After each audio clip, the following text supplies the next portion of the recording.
Good morning or good afternoon, depending on where you are in the world. I wanted to do a video this week on property as an asset class and where it can fit in an overall portfolio. And what we're going to look at here is the concept of leverage. So for the purpose of this video, we're not looking at income, we're not looking at income generation when we're perhaps a little bit older. We're talking about people who are potentially my age or roughly there or thereabouts, and how to get growth on money over the medium to long term using property as the vehicle to do that, and why leverage or a mortgage more specifically is the best way of achieving that, assuming you get the location of the property right. Okay, let's have a look at an example of investor A and investor B who have exactly the same amount of money in their bank account and both buy a property, but they go about doing it in different ways. And let's see who comes out with the most return at the end. Let's take a look.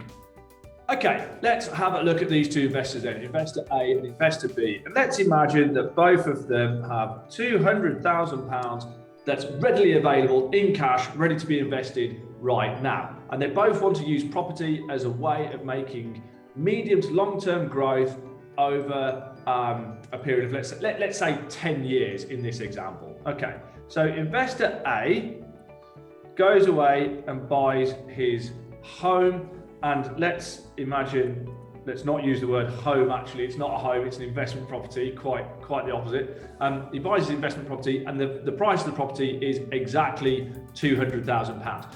In this video, please forget about stamp duty, land tax, or income tax, or capital gains tax, or anything like that. But let's just focus on the underlying figures.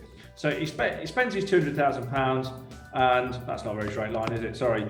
And he holds the place for 10 years. Okay. At the end of the 10 years, let's say the property is worth £400,000. So he's doubled his money on the property.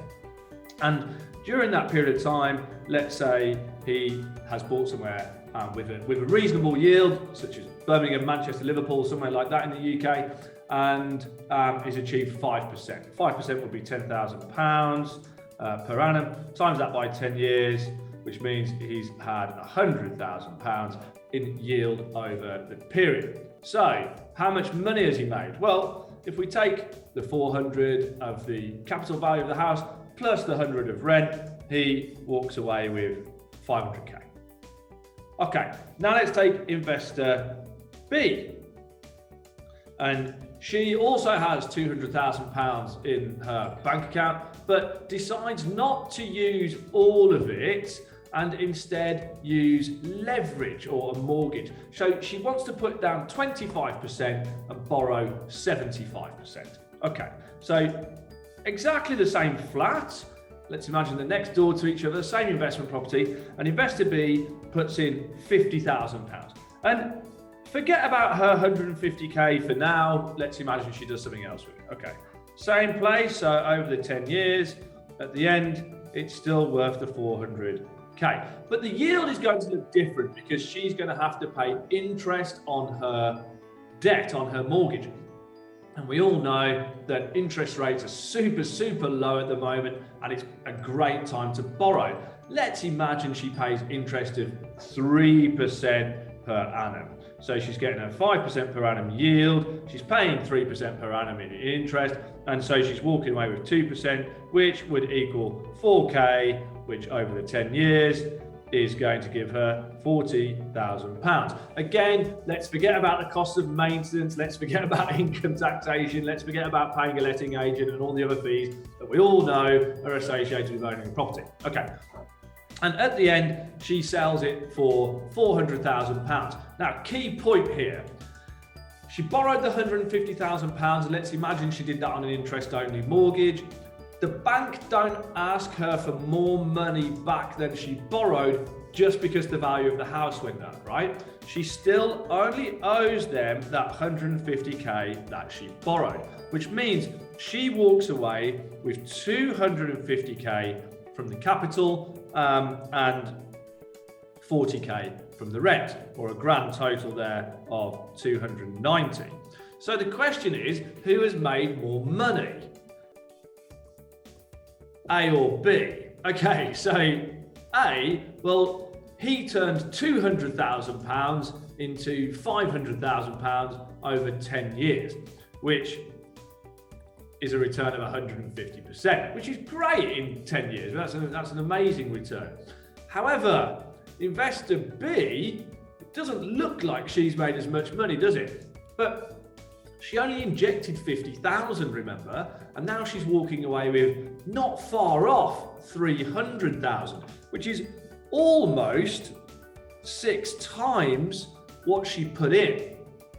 So actually her gain in percentage terms is significantly higher, way more than double. In fact, if she'd taken her 200k and bought 4 houses and had this same impact on all of them, then actually she's going to walk away with a little bit short of 1.2 million, isn't she? So a phenomenally higher rate of return, and it's the leverage that has facilitated that. Okay, so hopefully that demonstrated how using leverage or using a mortgage is actually the very tool that enables you to enhance your growth over time. I often find that clients, particularly British ones for some reason, they just hate having mortgages and they want to pay them off and pay them off and pay them off all the time, which is fine and understandable when you're talking about your home, the thing that you want to have paid off by the time that you get to the retirement age and then be able to live in it. But when it comes to an investment property, it is the leverage which is enhancing your returns. That is the entire point. But on that, it has to go up in value for that to work. And that bit is key. So when it comes to investing in property, it's important to remember that it is the price per square foot going up over time, which is what is going to drive your return. Therefore, it makes sense then that the location is absolutely key. So another thing that I find, when it comes to selecting that location, don't all of a sudden think that you are an expert in that field. You're not, and neither am I, but there are plenty of them, and I can introduce you to them should you wish.